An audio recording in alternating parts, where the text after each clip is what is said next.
Scott Rolen is a Hall of Famer, which brings hope, if not a guarantee, for a future Reds Hall of Fame hopeful.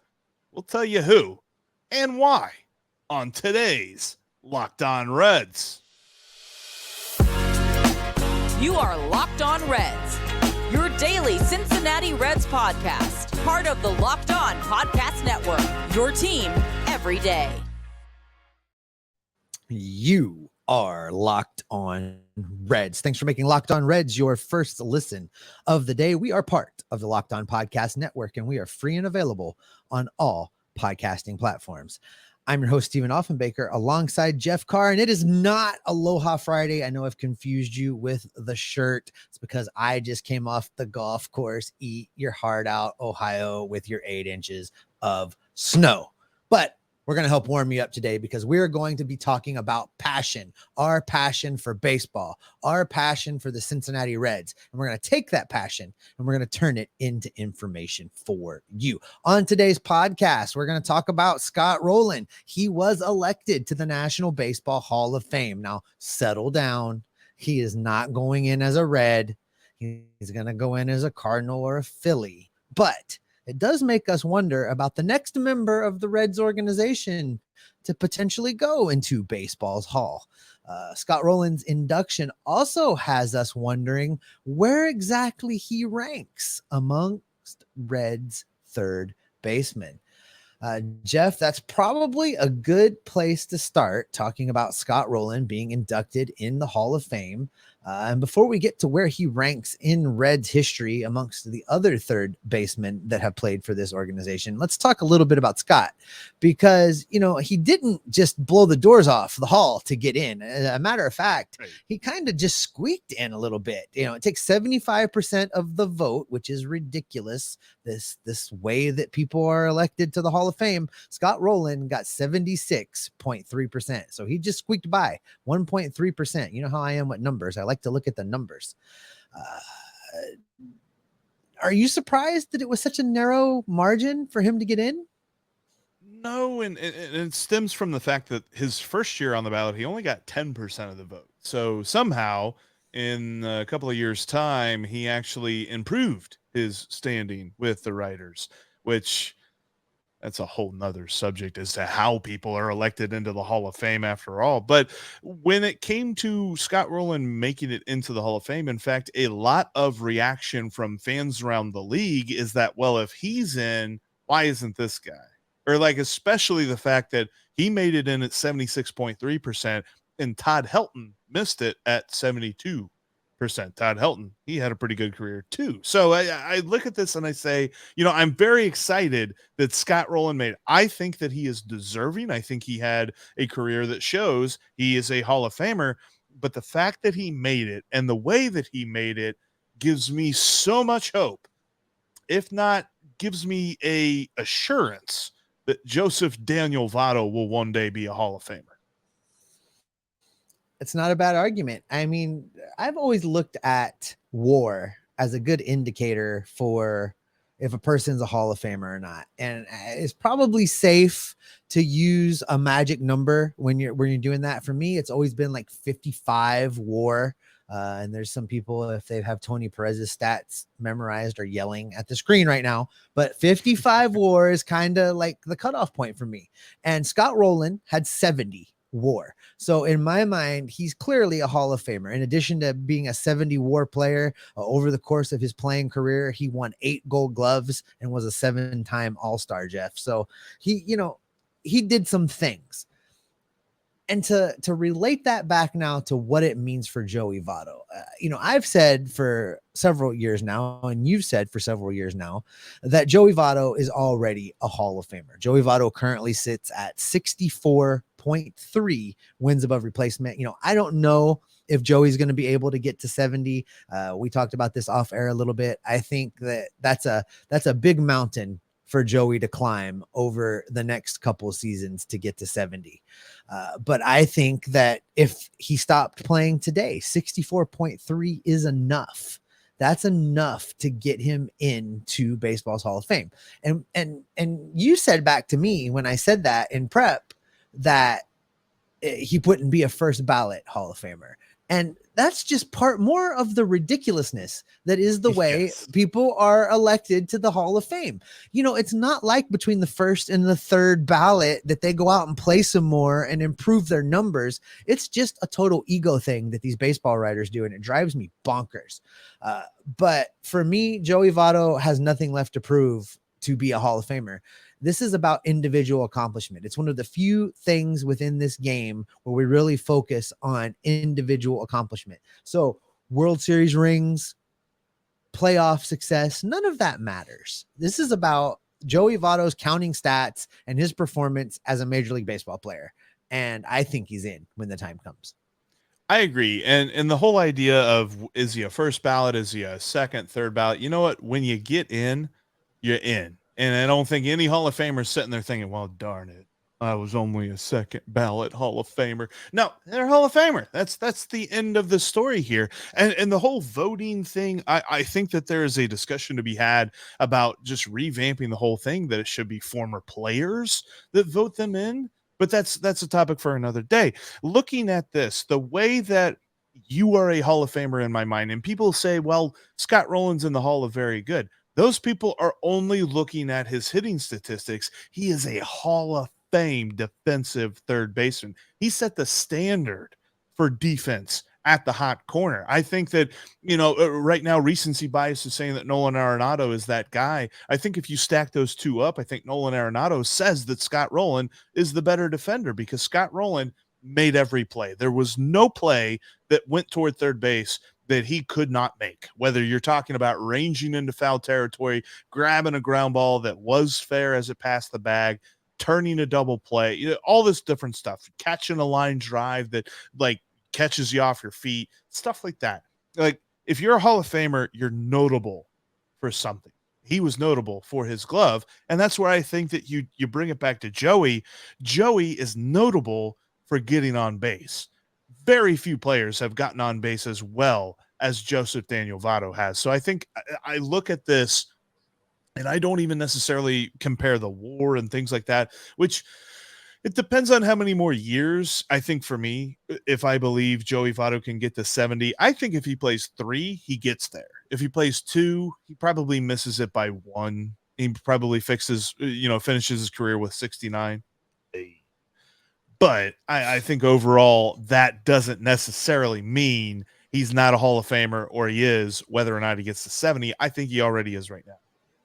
And if you want to look at it through a different lens, if we want to not look at WAR as the be all end all when it comes to the Hall of Fame cutoff, we can talk about OPS plus for just a second, Jeff, because, Scott Rolen, for his career, now we'll get into a little bit, we'll break down within his career coming up in the next segment when we talk about Scott Rolen's place in Reds history. But for his career, Scott Rolen had an OPS plus of 122 for his career, 22% above league average. When you compare that to Joseph Daniel Votto and his career, Joey Votto's career OPS plus is 145, 45% above league average. That's pretty good, as they say. That's pretty good. And Steve, I think it's awesome that Scott Rolen made it. I thought he was deserving. The fact that he made it, though, just underscores the confidence that I have that one day Joey Votto will also be going into Cooperstown, and that savings account that you and I are putting together to go to Cooperstown for that induction will go to good use.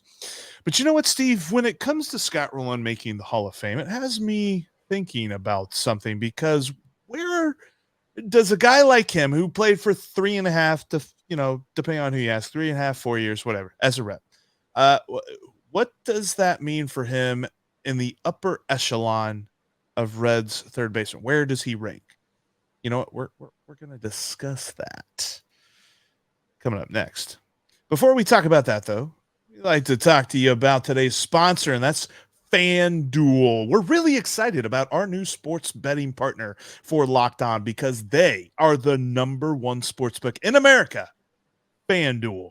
And if you're new to FanDuel, that's even better. They have so many great features that make betting on sports fun and easy. New customers can join today, and they get started with $150 in free bets guaranteed when you place your first $5 bet. Just sign up at FanDuel.com/locked on. FanDuel has all your favorite bets, from the money line to point spreads to player props. Plus, you can even combine your bets for a chance at a bigger payout with a same game parlay. I love to do those all the time, especially on Bengals games. I mean, Jamar Chase, the yards, the touchdowns. You got Joey Burrow with the throws. I almost said Joey Votto with the throws. He could probably throw. You got Joe Mixon rushing. All these wonderful stats can get you paid. You know you love the same game parlay, Steve. Do they let you pick the over on every bet that you make? This is kind of the deal breaker for you, right? Were you able to always take the over when you created your FanDuel account? Absolutely. You know it, because I always take the over. And speaking of the Bengals, they are favored this Sunday at Arrowhead in the AFC Championship game. That's right. This line opened as the Bengals being underdogs by 1.5 points. Now they're favored by 1.5 points. I think it's interesting to see. I think that's the response to Patrick Mahomes' ankle. But you know what? As Joe Burrow says, he's never an underdog. By the way, you can do all this on an app that's safe, secure, and easy to use. So don't miss out today. Place your first $5 bet to get $150 in free bets, win or lose, at FanDuel.com/locked on. That's FanDuel.com/LOCKEDON. Make every moment more with FanDuel, the official sportsbook sponsor of the NFL. And by the way, now that sports betting is legal in the state of Ohio, Locked On has the perfect show to help new and seasoned gamblers. Download and subscribe to Locked On Bets for daily picks and analysis. You can do that wherever you get your podcasts. Coming up on tomorrow's show, Nick Krall has said the team is on the field, aka the roster is set. Do we agree? We'll find out tomorrow. But Steve, with Scott Rosen making it into the Hall of Fame, it's got us thinking about where he ranks amongst Reds third basemen. Now, again, he's had a career that's much shorter than some guys, whether you're talking about Pete Rose, whether you're talking about Heine Groh, whether you're talking about Chris Sabo. I still think that puts pretty much all those guys ahead of him. Scott Rosen, he's a Hall of Famer, but when it comes to his Reds career, he's kind of down on the list as far as third baseman goes. Well, let's break this out. As you said, 3.5 seasons. You know, he came over for part of a year from Toronto to Cincinnati, then played 3 additional seasons with the Reds during his time as a Red. If we break down his career, as I mentioned earlier, he has a career 122 OPS plus. During his time with the Cincinnati Reds, though, it was nowhere near as good. As a matter of fact, he was just barely a squeak above league average for his time with the Reds at 105 OPS plus. So only 5% better than league average. So if we're going to talk about where he ranks in franchise history amongst Reds third basemen, it's not very high at all. As a matter of fact, I'll throw the gauntlet down right now and say that he's way down the list. And if we're going to talk about guys in this segment that are better than Scott Rolen, only looking at their career as Reds, mind you, but we want to talk about guys that are better. I'm taking Willie Green in that draft because Willie Green's OPS plus was 107 during his time in Cincinnati. So he was better than Scott Rolen. So, you know, I'm happy for Scott Rolen being a Hall of Famer, and his career numbers say that he warrants it. And I saw the Reds tweeted out a thing congratulating him and all of him in wearing Reds gear and all that. Listen, this is not the part of Scott Rolen's career that we are celebrating. It is not his time in Cincinnati. You know, I know the Reds are looking for any little thing that's good that they can seize a hold of, and this ain't it. Yeah, raise your hand if you thought you'd hear Willie Green's name on today's podcast. Willie Green, baby. Let the record show nobody's raising their hand. Yeah, no, when it comes to Scott Rolen's career, we really got him in the twilight. We did not get him in the prime. He still had an amazing year there in 2010, but overall, his impact was more so on the locker room and And as C. Trent wrote, changing the culture of the team and the players in the locker room. So it wasn't necessarily seen in the stat sheet. He was still fine defensively, still very, very good defensively, but he wasn't that like all world caliber that we saw when the Reds played the Cardinals for most of his career. So he was a gamer is what you're saying. He's a ball player. Gamer. He's a locker room force.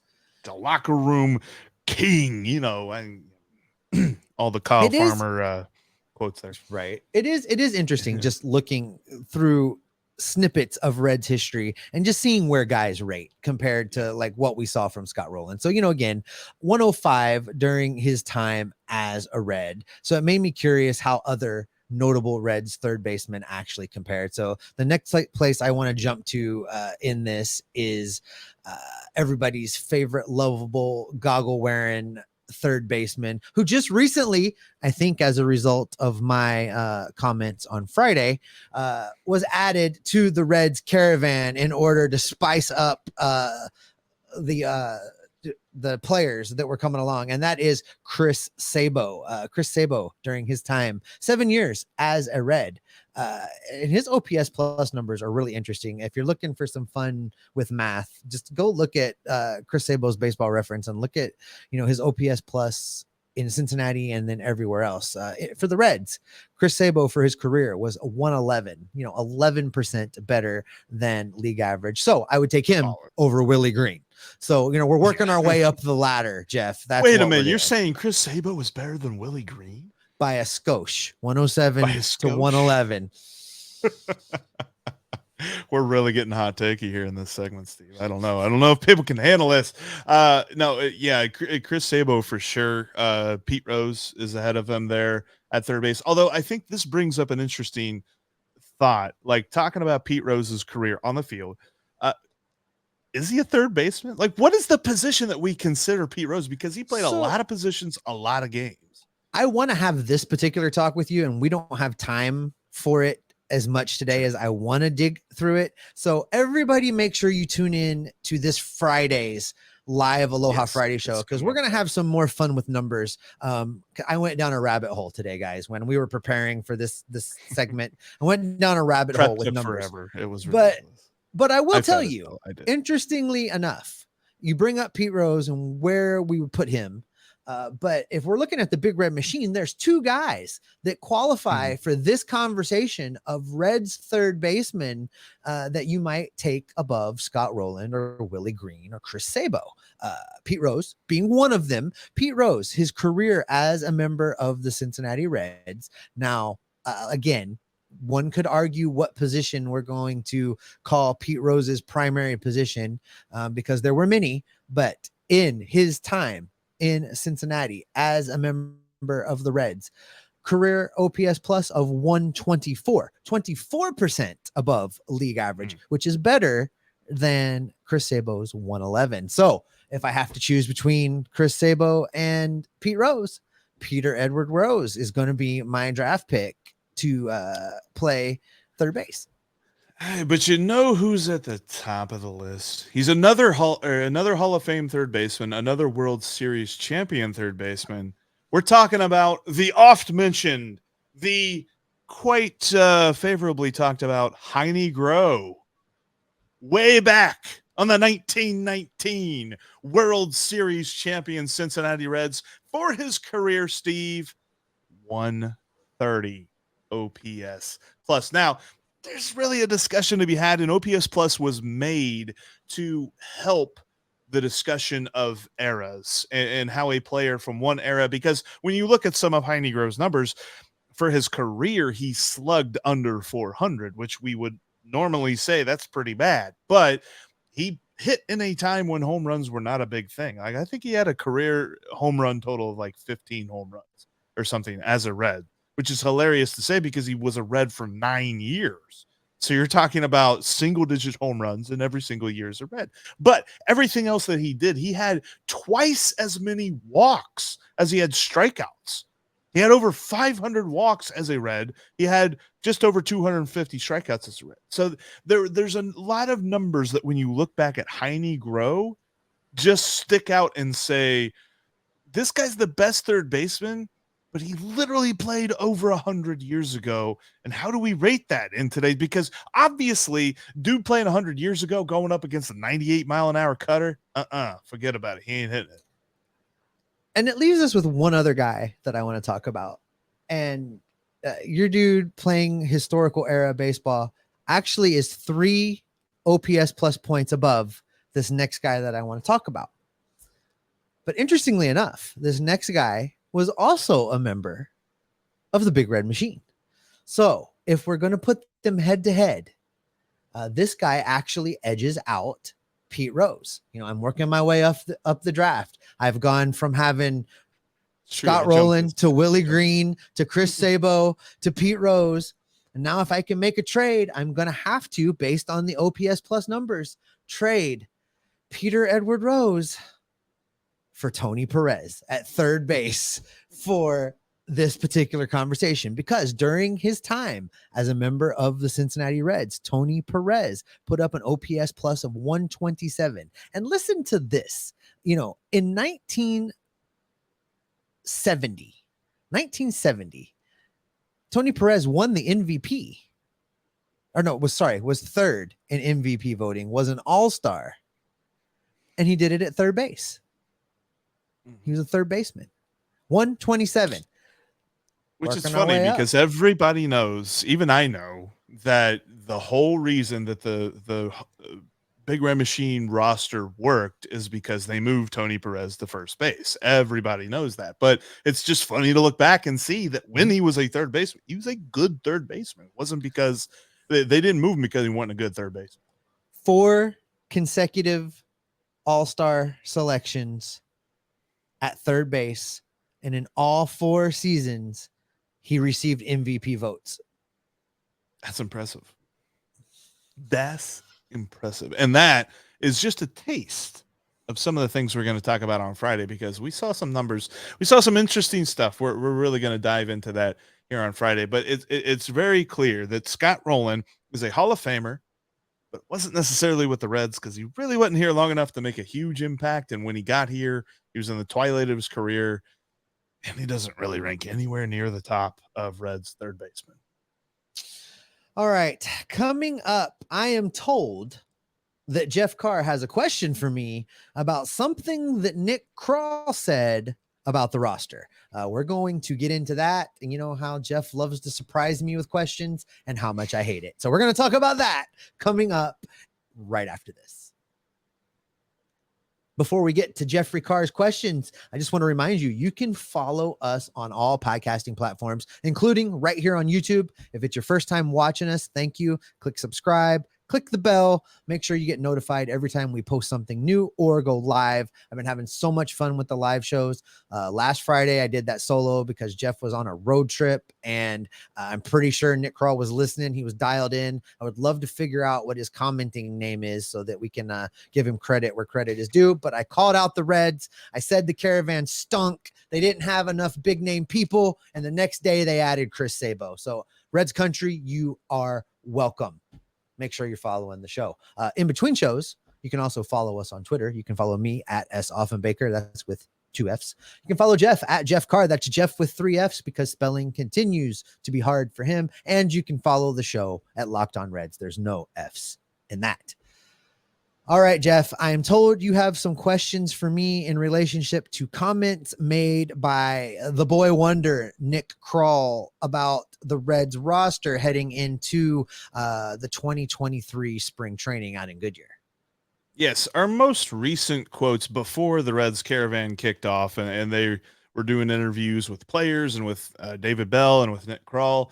Before that happened, the last quote we had from Nick Krall was, well, we'd have to get creative to sign some people and bring some people in. Now, Nick Krall has said the roster's basically set. We're done, really, making additions to the roster.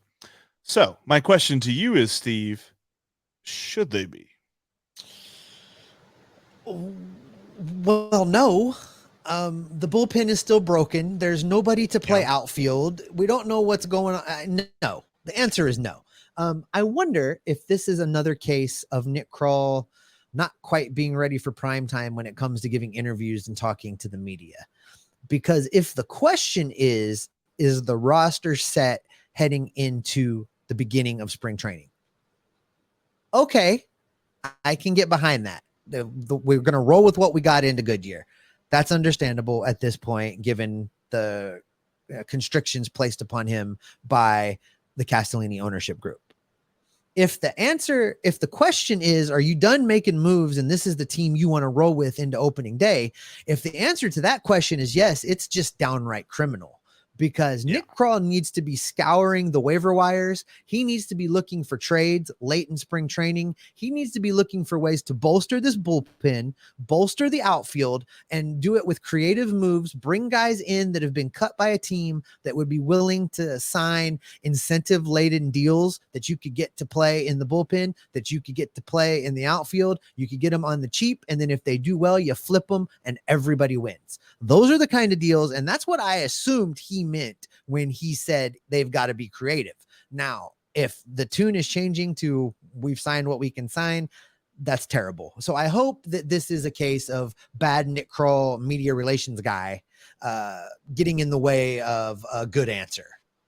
Well, and let's be fair, as far down as he was on the list of trustworthy PR guys here even just a year ago, for him to have jumped and be completely perfect in every scenario, that's a comeback for the ages, and that's not really where he is. He's not perfect in every scenario. You're right. This is a scenario where he should have answered differently, because throughout spring training, there's going to be guys cut. There's going to be some dudes that are DFA'd that other teams' fans are going like, huh, that guy?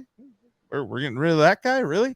The Reds need to be all over that stuff, and they need to be all over the guys who are reclamation projects and things like that. And I really think that there are times when he wants to be direct that he probably shouldn't be as direct as he is, because he's coming from a place of confidence in the moves that he's made, which aren't really a lot of moves. And the whole thing of like a lot of their minor league signings are just guys that they're bringing back from last year. As you know, their most recent minor league signing was Derek Law. Okay. I saw you on Twitter, how excited you were about that. Yeah, you know, sure, Derek Law. But this is not a scenario where you need to have bravado. Like, this is a scenario where, hey, look, we're gonna keep looking, because let's be honest, this roster's fluid. This roster is going to be fluid all season long. There's going to be injuries. There's going to be guys not paying out. I believe that Jose Barrera probably is the opening day shortstop. I also wholeheartedly believe he will not be the shortstop on game 162. So it's going to be changing quite a bit. The roster should never be set for this season. Yeah. And I'm going to dive in deeper tomorrow as to why I believe. Yeah, I think this is one of those rare instances where we would have preferred GM speak versus direct answer, right? I mean, you know, the correct answer in this scenario is GM speak, and it's, you know, we're never done looking for opportunities to improve the quality of our ball club, and we will continue to exhaust every resource and means available to us to put the best possible competitive team on the field that we can. That's the answer. See, look, again, free stuff for Nick Krall. The Reds really need to start paying us if we're going to keep writing this stuff for them. I really think that's the case. But no, I would have liked to seen GM speak from him in this rare case. This is kind of along the same lines we talked about with the way that Phil Castellini kind of screwed up with the Rosie Reds group. You know, Phil should have come into that room, and the answer to every question was Ellie De La Cruz. I don't care what the question is. The answer is Ellie De La Cruz. And you just get people worked up and excited and talk about the young prospects, and just Ellie De La Cruz. That's the answer. Like when you're a kid in Sunday school and you just answer Jesus to everything. It's Ellie De La Cruz. It's Ellie De La Cruz. Yeah. And in this case with Nick Krall, the answer really should have been, we're never done trying to improve this team. We're never done. Never done. And I'm going to explain more as to why that should have been his answer, based on some guys and what the plan should be for this roster. in 2023. That's coming up tomorrow, though, because that's going to wrap up today's edition of the Locked On Reds podcast. And thanks as always for making us your first listen. Now go check out Locked On MLB Prospects, because Lindsey Crosby is a veritable encyclopedia when it comes to minor league players, the stars of tomorrow for the Reds and for everyone in Major League Baseball. That's Locked On MLB Prospects. It's just like Locked On Reds. It's free and available on YouTube and everywhere you get your podcasts. Steve, the roster, whatever. Shouldn't be said. They think it's said. Scott Rolen's a Hall of Famer. Joey Votto's going to be a Hall of Famer. And we're like 3 weeks away from pitchers and catchers reporting. So what does all of that mean for me and you? Well, that means we're done looking at Willie Green numbers, first of all. We're done with that. Gosh. But we're going to continue to be locked in on the waiver wires. We're going to be continuing to be locked in on the rumors. We're going to be locked in on potential trades, because we're going to keep you locked on Reds every single day. Should we ever be done looking at Willie? Never mind.